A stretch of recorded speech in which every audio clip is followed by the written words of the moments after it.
Well, there's been a lot of drama in the stock market today. Um, what is it, April 3rd? And also this year. Today, almost a 5% reduction in the S&P 500. Year to date, we're looking at 8%. A lot of people are wondering what's going on. Should I panic? Is this time different? I think the best place to start is let's look at some data. Let's look at history. Let's calm down a little bit and um, see if we can level set with what has happened in history over tough times. Okay, so let's get into that. I'm going to share my screen. Share screen. There you go. You should be looking at the first of, I got 4 or 5 charts here. I'm going to blow this up for you. Okay, I get these from Northwestern Mutual. Uh, this one's focused on the long term. All these charts, I believe, are 1926 through 2024. Okay. So take a look at this chart of 1 year returns. The blue are the positive, and there's numbers 30, 40%, these big bars up here.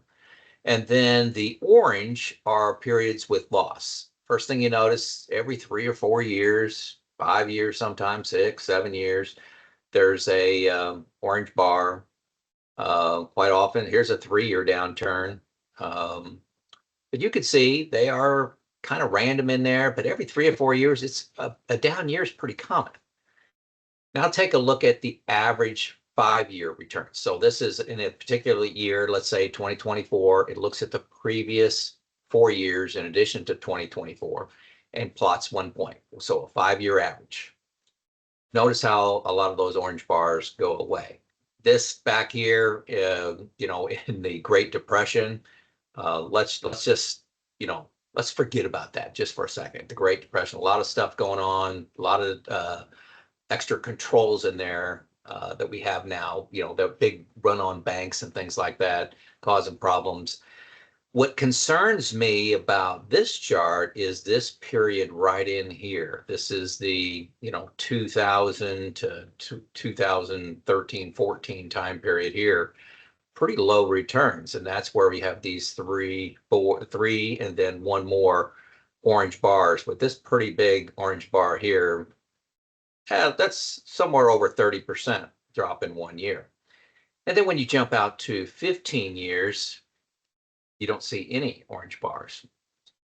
So to me, this stresses so much. You really cannot look at the stock market in 1 year increments, and you can't look at it today, especially one day, 1 week, 1 month, even 1 year. You shouldn't be looking at it. I frequently tell people the stock market is something you should be looking at, not touching that money for at least 5 years. And that comes from this chart. I prefer to go a little longer than that now that I'm retired. I prefer this number being somewhere around 10 years, which gives me a chart that looks much more like this 15. So hopefully that makes sense. So don't panic. Don't panic. Okay, let's go to the next chart here. There we go. This one is the essentially S&P 500, but they use some other index for first dozen years or so because it wasn't an S&P 500 here. But this just shows the stock market over time, how it goes up and to the right pretty consistently.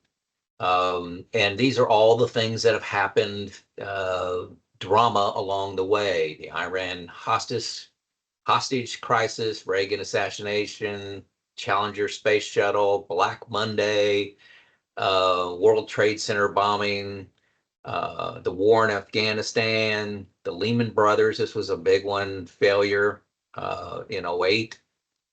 Hurricane Katrina, just a lot of, Brexit, Hurricane Sandy, coronavirus, regional banking crisis, Russia invades Ukraine.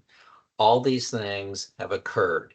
And as a general rule, up and to the right, almost a straight line. Now, what I will say is this period here is what concerns me as a retiree. Okay.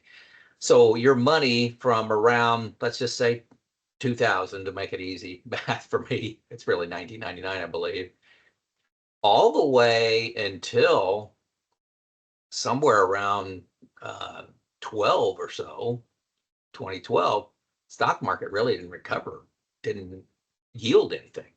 Okay, the basic S&P 500 did not yield anything. It went down, had this is a great, notice the change in slope here, huge increase. So you got to take it, this was a grain of salt. You had a massive increase and then you had a drop off. This drop off basically brings it in line with what it should have been. Okay. There was just a lot of hype, and this is the .com, bust. But this was a real one right here. This was ugly. This was a tough time to live through, and it came down sharply and then come back up. So there was at least no matter how you look at this, there's at least a 10-year period here where the stock market really didn't recover anything, didn't yield anything. Now, you've heard me mention this in other videos, is I actually used, this is, judge me in the comments, please do. I'll encourage you. I use American funds. Those are managed funds, actively managed funds. During this period right here, my compounded annual growth rate was 4% a year, where the S&P essentially got zero. I'm not selling American funds. I'm not trying to sell you on don't get in the S&P 500.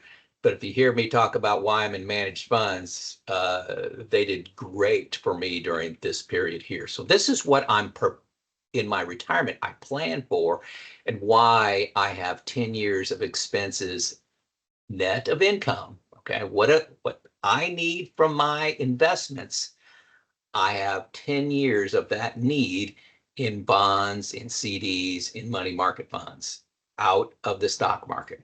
Okay. And it's really because of this time period right here. Okay.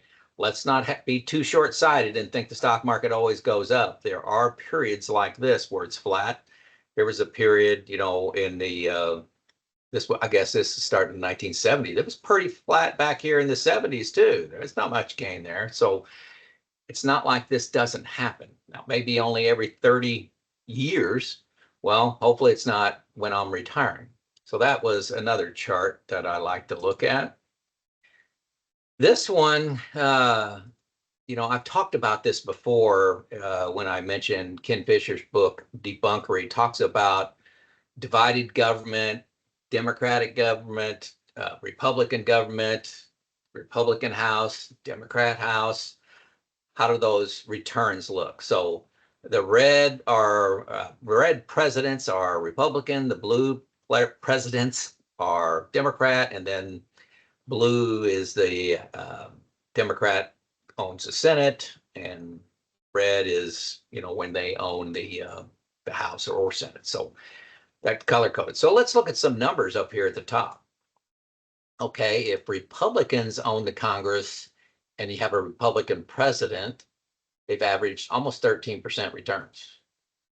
Democrat Congress, Democrat president, 9.4% returns. Both great returns. I'm not sure there's a statistical difference between the two. Could be. Those are pretty far different. Sample sizes aren't great size. Then you go down to Republican Congress and Democratic president, 16.3%. Democratic Congress and Republican president, 4.9%.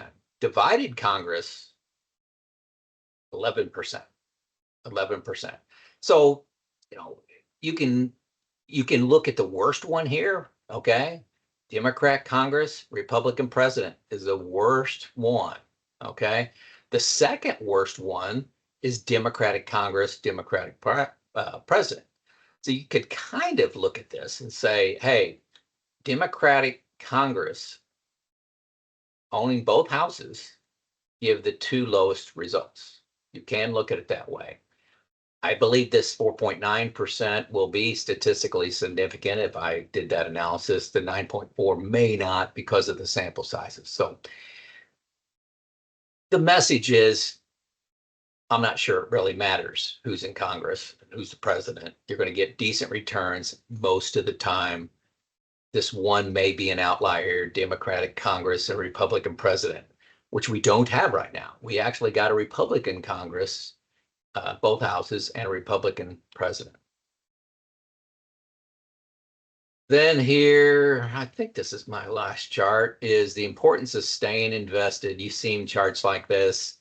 And what I don't like about this chart is the timing of this. This comes right out of the great financial crisis here is, hey, it's going down, down, down, and it turned direction in 2009. So if you stayed in the market starting on that date, you ended up with $500,000.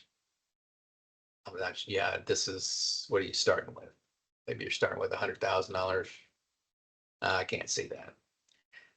Well, if you exited the market for 1 year, say you just say, I'm just going to stay out another year and make sure that we are recovering, you actually have, a little more than half, probably 2/3 at $347,000. If you exited the market and just stayed in cash, you didn't do well at all.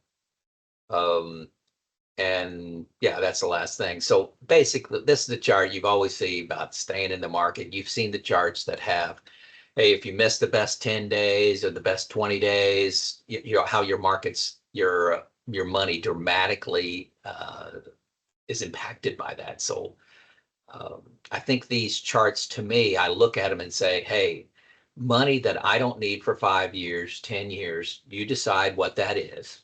Earlier in my career, when I was working, I didn't have much in cash. I was 100% invested. Now that I'm retired, I originally retired on about 6 years out of the market.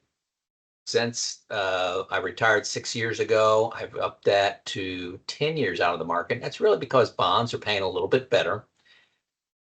But I keep thinking about that lost decade, 2000 to 2010 or so, and I want to be prepared to make it through that without adjusting my lifestyle dramatically. So that's what I'm trying to do.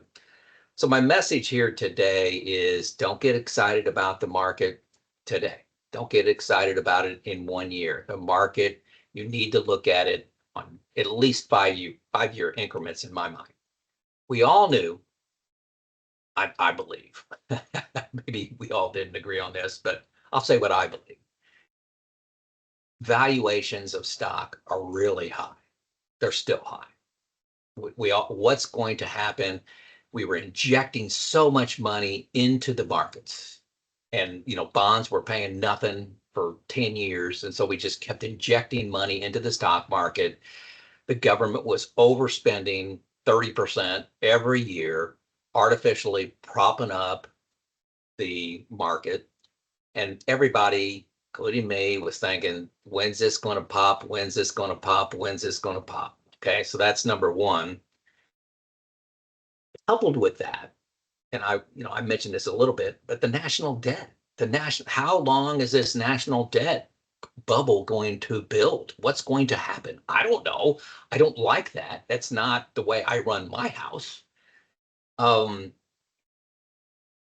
Now I think the government, whether you agree or disagree, the government is trying to address the national debt. They're trying to address that.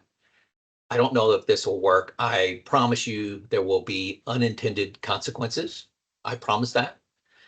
But I gotta say, I'm a little bit relieved that we're going through a little correction right now because we had two things running hot: national debt and valuations.